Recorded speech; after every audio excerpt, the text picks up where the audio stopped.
Buenas tardes chicos, como venimos haciendo todas las semanas, esta semana nos toca la clase del conflicto societario, el tema 11, junto con todo lo que sea fiscalización y exhibición de libros, que vamos a ver intervención judicial en esta clase. Así que bueno, ahora voy a empezar a explicarles como todas las clases el PowerPoint y cualquier duda a disposición de ustedes mediante las consultas como venimos haciendo. Muchas gracias. Nosotros tenemos entonces de hablar del conflicto societario, intervención judicial, etcétera, como habíamos dicho. Basamento del conflicto societario. ¿Qué es este conflicto societario?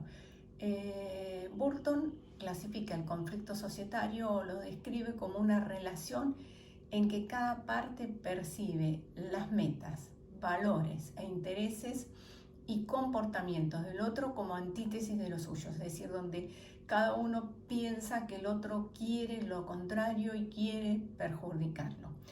Esa es la base o una de las definiciones que podemos tomar, y si buscamos la palabra conflicto, decimos que proviene del latín que significa conflictus, y en los aspectos que nos interesan puede significar un momento en que la batalla es más dura y violenta, combate, lucha o pelea, lo que se puede decir en sentido figurado, punto en que aparece incierto el resultado de una pelea, problema, cuestión, materia de discusión, apuro, situación, desgracia y de difícil salida. Cuando nosotros dentro del derecho societario nos encontramos dentro del marco del conflicto, por lo general tenemos intereses contrapuestos que se van a dar desde el marco económico y que se van a dar desde el marco del poder. ¿Por qué decimos que se van a dar desde el marco económico y del marco del poder? Porque por lo general o se pelean los socios porque no se distribuyen las utilidades, porque uno se lleva más dinero como administrador y el otro no lo percibe, o se pelean los socios porque todos quieren tener el poder o administrar la sociedad o se creen con capacidad de líder para ello.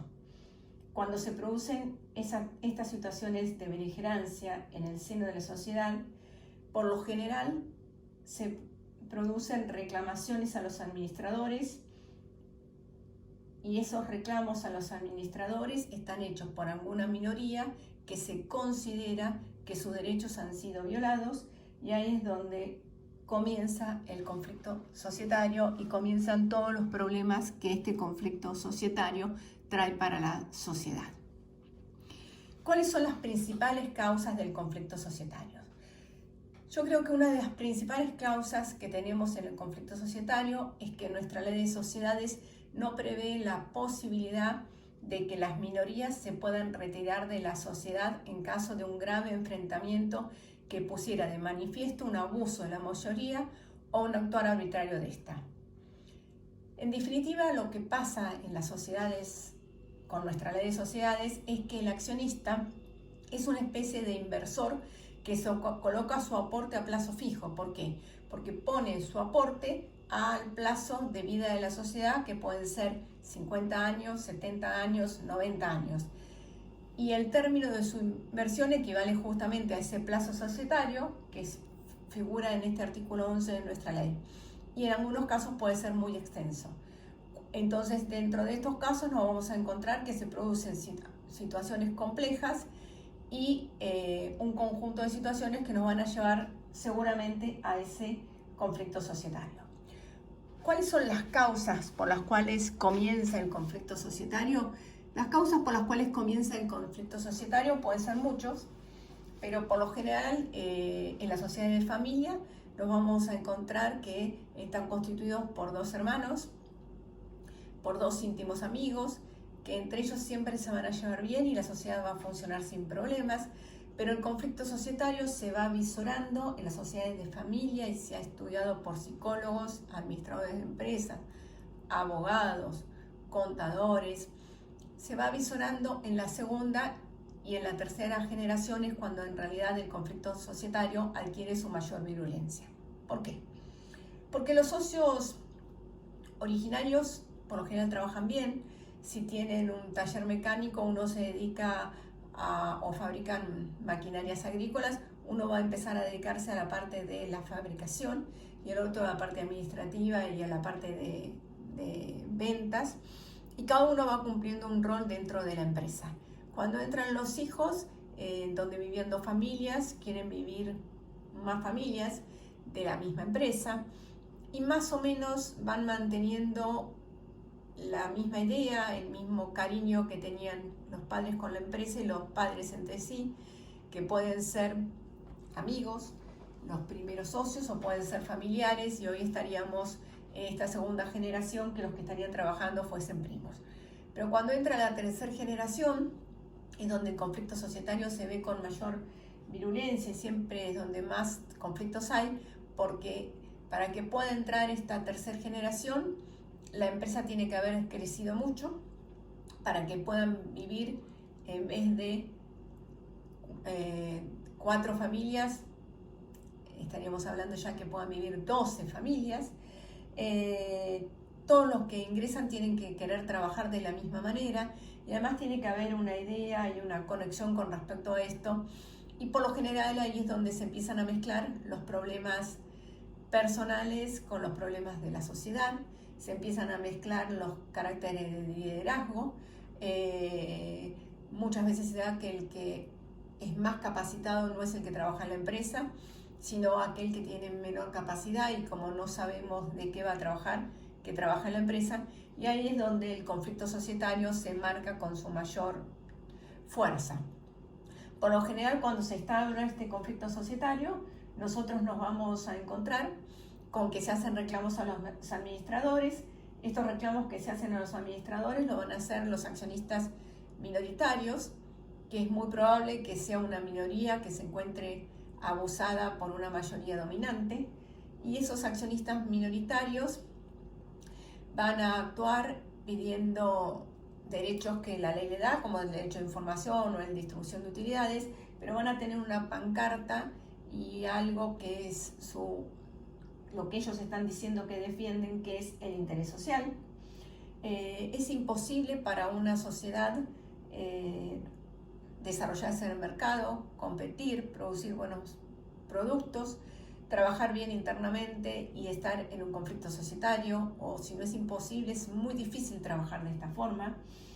Si a mí un cliente o alguien me dice que quiere ser socio minoritario de una sociedad, yo dudaría en decirle si realmente le conviene o no ser socio.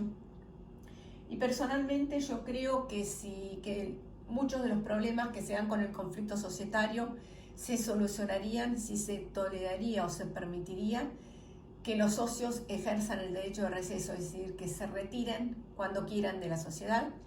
Esto es lo que tiene el derecho italiano. El derecho italiano, recuerdo en el Congreso de la Falda, que hablaba un italiano en una de las conferencias, decía, le deja a los socios sacar el pie del plato cuando quieran, él les deja a los socios retirarse cuando quieran. Yo creo que esto es bueno, y esto habría que ponerlo protegiendo 3 intereses, que serían, primero, el interés social, es decir, que si un socio se retira, los plazos para el cual hay que reintegrarle su parte sean prolongados, razonables y le permitan a la sociedad seguir funcionando. El interés del socio abusado, el interés del socio que se retira, que se lograría garantizando el valor de reembolso de una forma permanente e inmutable. Esto es muy importante en nuestro país, donde vivimos periodos inflacionarios. Entonces, si le vamos a pagar a muchos años, que ese valor tenga un valor adquisitivo y mantenga el valor adquisitivo.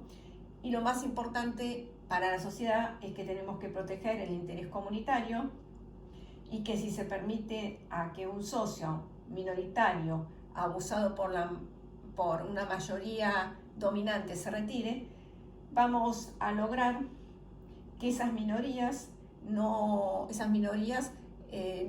extorsionen legalmente a los directores elegidos por la mayoría, que la controlan, diciendo que están actuando en beneficio del interés social, cuando en realidad lo que buscan es que irse de la sociedad, y la única forma de irse de sociedad es lograr en una sociedad cerrada o de familia, donde un accionista tiene el 20 o el 30%, la única forma de irse de la sociedad es lograr que los otros socios le compren la parte. Entonces ahí es donde se instaura el conflicto societario.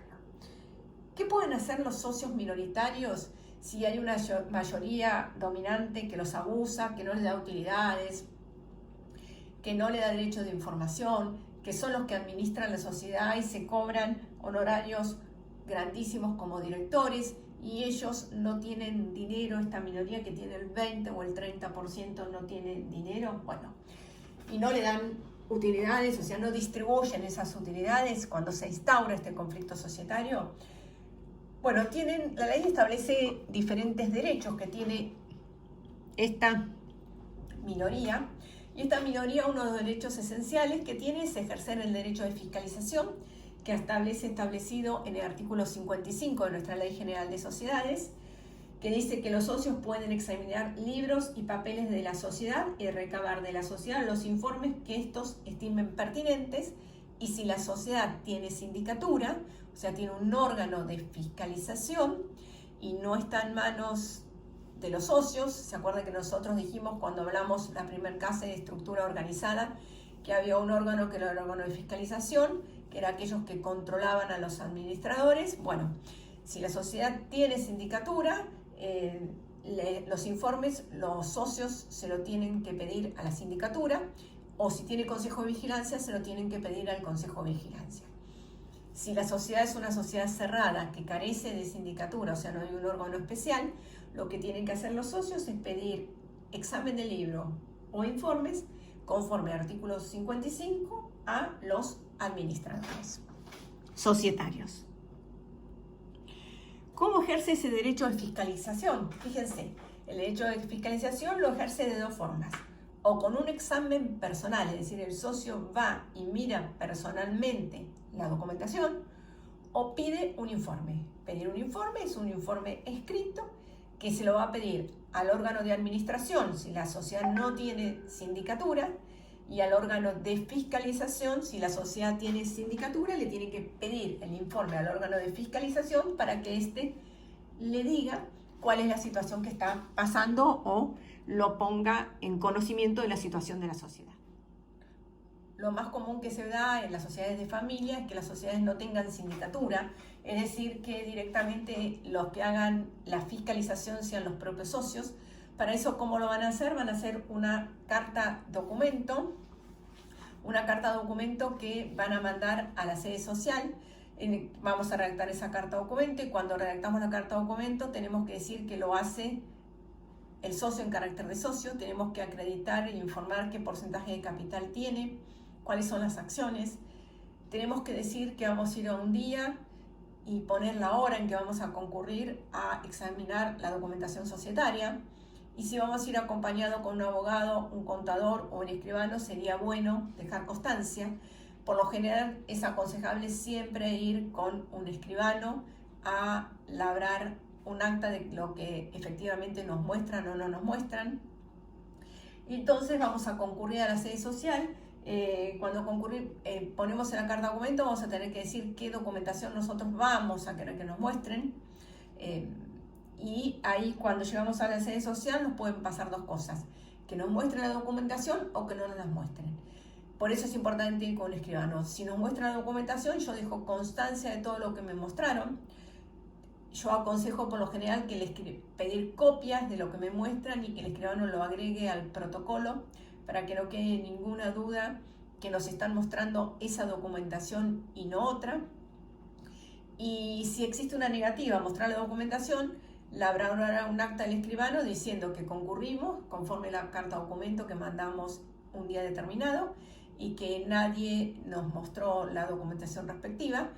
Y si efectivamente no nos mostraron la documentación respectiva, nosotros tenemos la posibilidad, conforme 809 del Código Procesal de la Provincia de Buenos Aires, de iniciar una demanda de exhibición de libros y documentación societaria. Esta demanda de exhibición de libros y documentación societaria que nosotros podemos iniciar conforme el 819, fíjense que dice que se hace efectiva sin sustanciación, es decir, que yo inicio la demanda y si efectivamente pruebo que los libros no me mostraron, el juez ordena que me exhiban los libros. El problema que tenemos acá es que con la ley de mediación, esta demanda de exhibición de libros es motivo de mediación.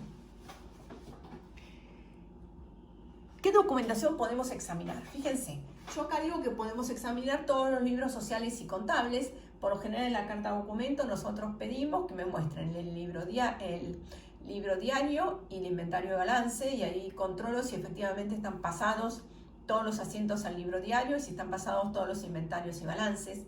A su vez voy a pedir los libros societarios. Si es una sociedad anónima, voy a pedir que me exhiban el libro de registro de acciones, donde llevan la titularidad de quiénes son los titulares de las acciones, el libro de asambleas, el de asistencia a asamblea, donde se registran qué accionistas van a las asambleas, y el libro de directorio.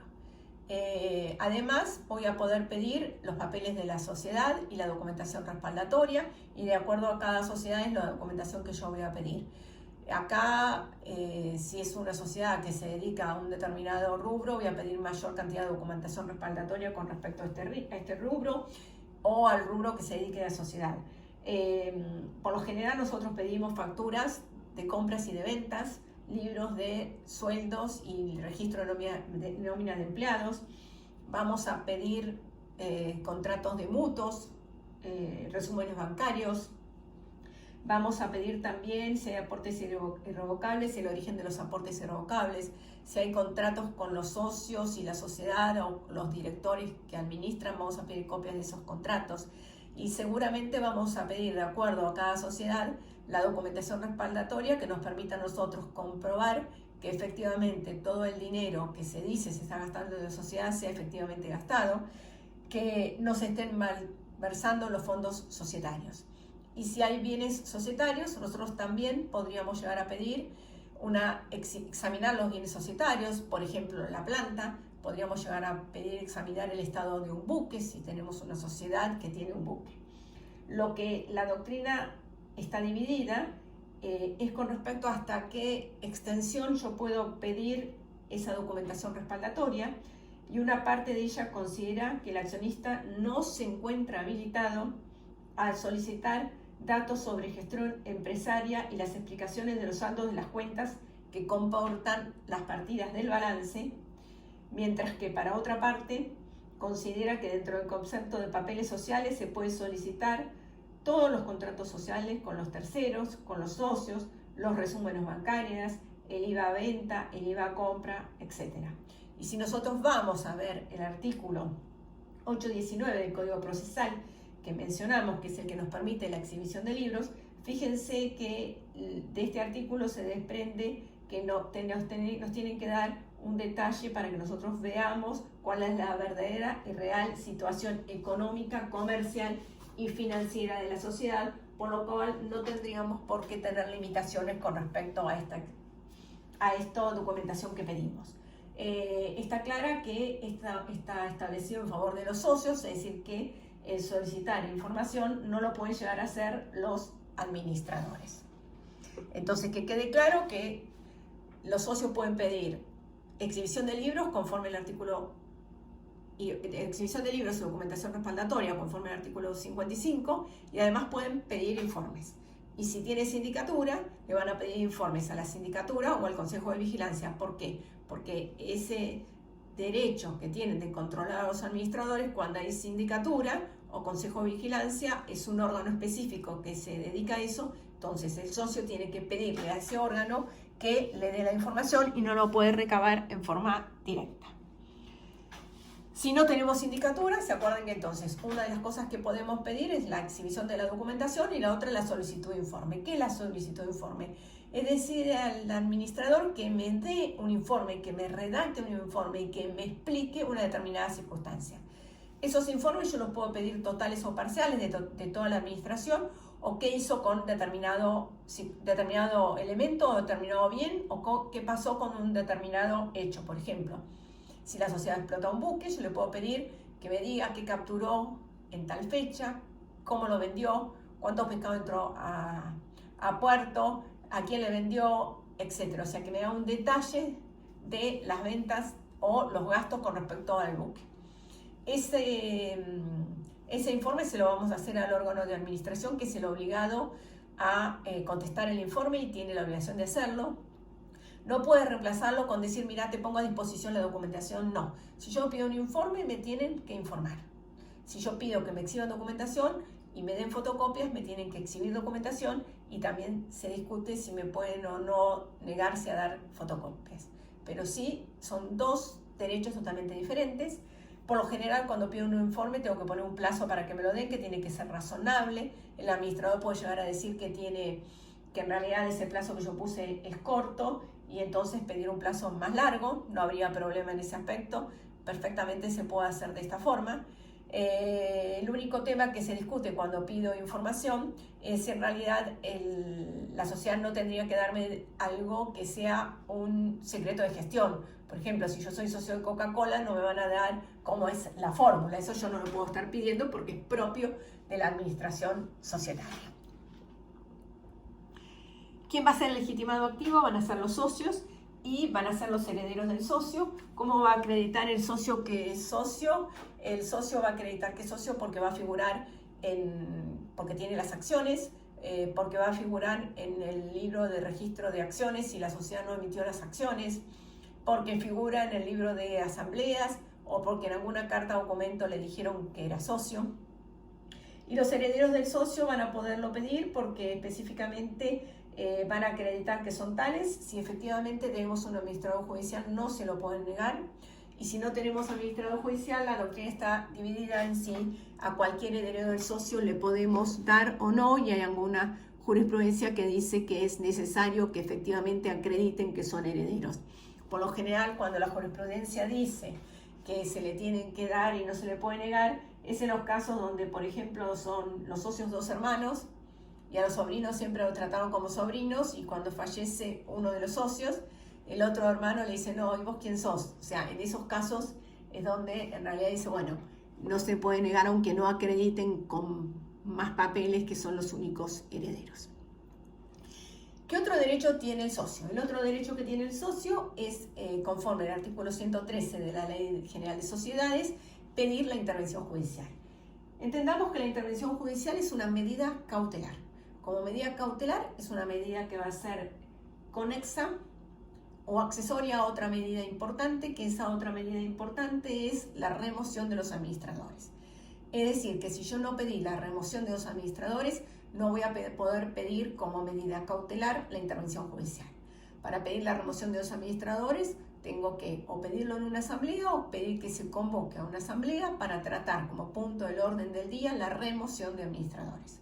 Cuando esa asamblea se hizo, o si me negaron esa asamblea, ahí yo podría pedir como accesoria de esa demanda de remoción de administradores la medida cautelar.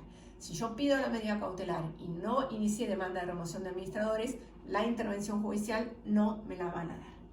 El otro elemento que dice el artículo 113 es que tengo que agotar la vía interna societaria. ¿Qué significa que se haya agotado la vía interna societaria? Esto significa que se le impone al socio interesado que procure por todos los medios a su alcance que sean los órganos naturales, los órganos societarios, los que decidan las controversias societarias. O sea, que estas controversias internas sean decididas por los propios órganos. Y solamente para el supuesto de resultar esto imposible, se admite la desinsaculación judicial de un interventor en la medida que veremos de acuerdo a las diferentes posibilidades que nuestra ley de sociedades establece. Y tiene que estar protegiéndose del interés social. Y acá, con respecto a qué se entiende como principio o como interés social, se acuerdan que nosotros, cuando hablamos de interés social, decimos que es algo que está totalmente controvertido y que hay diferentes posturas, y ya explicamos este tema cuando hablamos de inoponibilidad, pero hay dos fallos que son muy emblemáticos, que es el caso de Pruels-France y el caso de Dodge-Confort. El caso de Pruels-France, como bien dice el Power, es del 22 de mayo de 1965, es de la Corte de París, donde dictó una sentencia decidiendo una controversia suscitada respecto a Pruels-France, subsidiaria francesa de una sociedad de Estados Unidos. En este caso, ¿qué había pasado? un grupo de estadounidenses que eran titulares de las 2/3 partes de las acciones de la sociedad francesa y estaban en el directorio y tenían directores que lo representaban, piden iniciar esta demanda. ¿Qué había pasado? En 1965 esta sociedad Prodel France había contratado la construcción de semirremolques para camiones que debían ser entregados a China Popular. El Departamento de Estado de Estados Unidos prohíbe en este momento a los ciudadanos estadounidenses tener relaciones comerciales con la China comunista por existir una situación de beligerancia en el sudeste asiático. Por estas circunstancias, el directorio, que estaba integrado por los representantes de esta mayoría de accionistas estadounidenses, resuelve rescindir el contrato. La minoría pide y obtiene en la justicia francesa que se designe un administrador judicial para hacer ejecutar el contrato, por cuyo incumplimiento la sociedad que le habían vendido de China comunista había anticipado que iba a promover acciones judiciales. La Corte de París, en un fallo que es totalmente polémico, declara que el interés social debía prevalecer sobre el interés de los socios, que en este caso eran los socios mayoritarios, los accionistas de Estados Unidos, y por el interés de la mayoría de estos socios. La base o el fundamento de este fallo de la Corte de París es que los accionistas de Estados Unidos no habían ofrecido indemnizar los perjuicios causados a la sociedad francesa. Y en el caso de Dodge con Ford, que también es del estado de Michigan, del año 1919, Ford y Dodge eran socios y en esta causa se resuelve de esta forma. Dodge era accionista de Ford, este tenía un capital de $2 millones y reservas por $112 millones. Ford distribuía bajísimos dividendos y Ford se defendía esgrimiendo un concepto amplio de interés social de concepción similar al que sostenían en ese momento, diciendo que la finalidad esencial de la corporación era beneficiar a la comunidad toda, fíjense, mediante la mejora del nivel de empleo y la productividad general. Para Ford, el lucro de los accionistas era secundario. Lo importante era que se beneficie la comunidad toda y que se beneficien el mejor nivel de empleo de Estados Unidos y la productividad general. En este caso, el fallo benefició a Dodge, enfatizando que el lucro de los accionistas se constituye en un objetivo fundamental y prioritario de la sociedad anónima y que los administradores no pueden violar este principio retaseándoles las ganancias. Creemos que nuestros derechos, ambos fallos son de utilidad para cuando hablamos de interés social. El fallo derivado de la justicia de Michigan, el de Dodge con Ford, es aceptable como principio, pero fijando los límites que establece la Corte de París en el caso de Prodel France, Sociedad Anónima. Es decir, que yo tengo que proteger el interés de la mayoría, pero que ese interés de la mayoría nunca sea perjudicial para la propia sociedad, como era el caso de Prodel France. ¿Qué normas tenemos? Fíjense, nosotros tenemos las normas del artículo 113 al 117, que hablan de todo lo que sería la intervención judicial en los diferentes grados que tenemos, y además tenemos normas de nuestro Código Procesal Civil y Comercial, del artículo 222 al 227, que hablan de los supuestos de pedido de administración e interventor judicial, que lo importante es que en el 224 establece la posibilidad del administrador judicial con remoción de los administradores cuando se pidió esta demanda de remoción de administradores, pero cuando en el 227 habla de los veedores, no pide específicamente que para determinar un veedor se haya pedido la remoción de los administradores. Ya vamos a ver que esta es una diferencia importante y esencial. ¿Qué dice la intervención judicial, el artículo 113 y siguientes? El artículo 113 y siguientes, cuando hablan de intervención judicial, nos dicen que tenemos que haber agotado la vía contractual. ¿Se acuerdan que nosotros ya dijimos de que agotar la vía contractual significa tratar de que todos los problemas societarios y todos los problemas entre los socios se resuelvan dentro del seno societario por los órganos normales, y solamente cuando estos órganos normales no los pueden resolver podríamos ir a pedir la intervención judicial. Acreditar la calidad de socio, ya dijimos que se puede acreditar de diferentes formas, que lo podemos acreditar con el título de acción, lo podemos acreditar porque figuramos en las actas de asamblea, lo podemos acreditar porque las cartas de documentos no lo reconocieron como tal, que tengo que promover la acción de remoción de los administradores. Esto es esencial porque si efectivamente no promoví la acción de remoción de los administradores, no puedo pedir la intervención judicial porque es una medida cautelar y va a ser necesario o imprescindible que efectivamente esta demanda de remoción de administradores se haya pedido. Tengo que justificar el derecho y esto, como toda medida cautelar, lo voy a tener que justificar. Tengo que evidenciar la naturaleza del derecho violado y explicarle al juez efectivamente cuál es ese derecho que me han violado, en este caso concreto, y cuál es el espíritu de la norma y lo que yo pretendo. Además voy a tener que acreditar el peligro en la demora, también es de toda medida cautelar.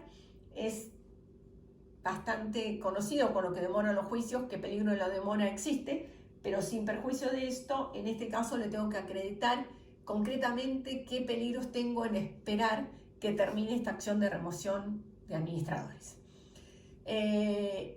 Esto lo tengo que pedir por actos u omisiones de los administradores, es decir, decirle al juez, mire, señor juez, los administradores hicieron esto mal o los administradores hicieron tal otra cosa, o sea, explicarle qué es lo que hicieron mal los administradores al juez.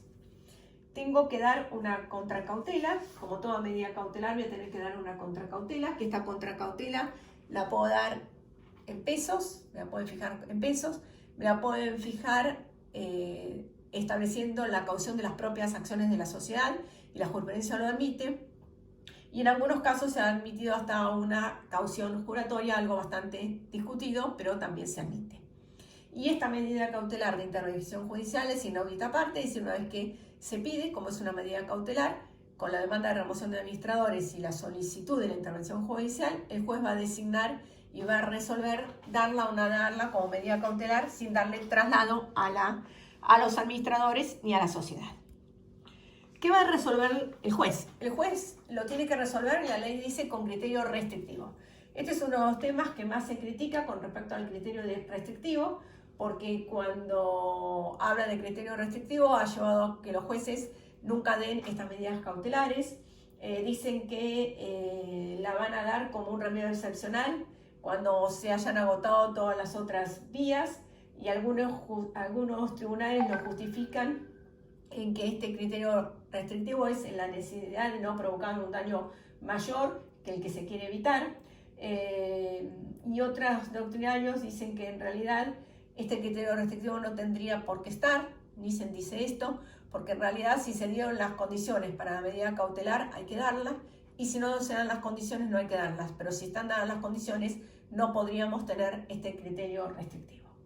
Con respecto a qué medidas cautelares, fíjense, la ley habla de intervención judicial, pero cuando vamos al contexto de los artículos nos encontramos que puede ser un administrador, un coadministrador o un vedor, o sea, nos puede dar un administrador, un coadministrador o un vedor. Si yo en la demanda pido a un administrador judicial con desplazamiento de los administradores originarios, o sea, del directorio de la sociedad, y digo, bueno, que se vaya el directorio, y pido que me designen un administrador judicial, el juez puede no designarme un administrador judicial y darme un vedor, o sea, puede dar una medida diferente a la solicitada por las partes. El interventor judicial, el administrador con interventor judicial, es con desplazamiento de los administradores, se van y quedan en posesión de la sociedad, el designado por el juez. El coadministrador trabaja en conjunto con el administrador societario, y en algunos casos se requiere la firma de ambos para algunos elementos, y el vedor se lo va a designar para controlar la gestión de los administradores, para que pida información, examine la documentación respaldatoria y le vaya informando al juez, o como un auxiliar que le ayude y le informe al juez. Y en este caso justamente Nissen critica la ley de sociedades porque dice, justamente para designar un vedor, como está dentro de la intervención judicial, requeriría la remoción de los administradores, y si nosotros vamos al 227 del Código Procesal, no lo establece como obligatorio la designación, la acción de remoción de los administradores. Hay una contradicción y Nissen critica esto. También se cuestiona cuál es la norma que prevalece, si la ley de sociedades o la del Código Procesal, y la mayoría de la doctrina de la jurisprudencia establece que prevalece la ley de sociedades. En la resolución judicial, el juez tiene la obligación de establecer por qué plazo va a establecer el administrador, el coadministrador, veedor, qué funciones va a tener y qué persona. Cuando dice qué persona, lo que se hace en la práctica es sortear, y se sortea un contador de la lista de los contadores que están designados para ello. Esta decisión que lo que resuelve el juez es apelable, pero la apelación es con efecto devolutivo. Significa que el veedor, el administrador, el coadministrador entra a la sociedad y la sociedad va a poder apelarlo, pero formando un expedientillo.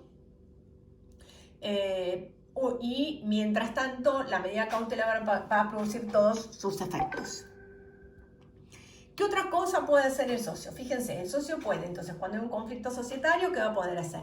No puede ejercer el derecho de receso porque nuestra ley no se lo prevé en forma específica, es decir, que no se puede ir cuando quiere, porque nuestra ley no se lo permite, salvo el supuesto del 245, que ahora vamos a ver qué es. Puede pedir informes conforme al 55, puede pedir exhibición de documentación conforme al 55, puede pedirle informe al órgano de fiscalización, puede pedir acción de remoción de los administradores y pedir una medida cautelar de intervención judicial, puede impugnar la asamblea conforme al 251 de la ley de sociedades, que tiene 3 meses de plazo para impugnar la asamblea, y si se dan las condiciones para ejercer el derecho de receso, como un aumento de capital que implique el desembolso para el accionista, un cambio fundamental del objeto, etc., en esos casos que específicamente la ley permite, podría llegar a ejercer el derecho de receso. ¿Cómo se puede evitar el conflicto? Bueno, ¿cómo se puede evitar el conflicto? Es un tema que se habla muchísimo de evitar el conflicto, y sobre eso se está trabajando muchísimo en lo que es el IADEF, un instituto de la empresa de familia, y lo que se trabaja es en el protocolo de la empresa familiar. ¿Qué es un protocolo de la empresa familiar? Es trabajar para que esa empresa que vaya creciendo, y cuando entra la segunda y la tercera generación, se busque quiénes van a ser los que continúan en la empresa, generar criterios de liderazgo, tratar de separar lo que es el capital de los que administran, y los que administran tengan beneficios porque administran, y los dueños del capital tengan beneficios y utilidades porque en realidad son los dueños del capital. Se trata de hacer lo que se conoce como un consejo de familia, donde se tomen las decisiones de la política empresaria y estén todos de acuerdo sobre ello. Y por lo general, en estos protocolos de familia que se hacen con modificaciones en los contratos societarios, con los pactos de herencia futura que el 1010 nos permite, con testamentos, etc., se trabaja mucho también con ver cómo se incorporan los herederos a trabajar en la empresa familiar, justamente para evitar los cortocircuitos entre los herederos y entre ellos, y que no haya conflictos societarios. Bueno, con esto hemos terminado la clase de hoy. La clase que viene es la que nos toca de grupos y seguiremos avanzando. Muchas gracias.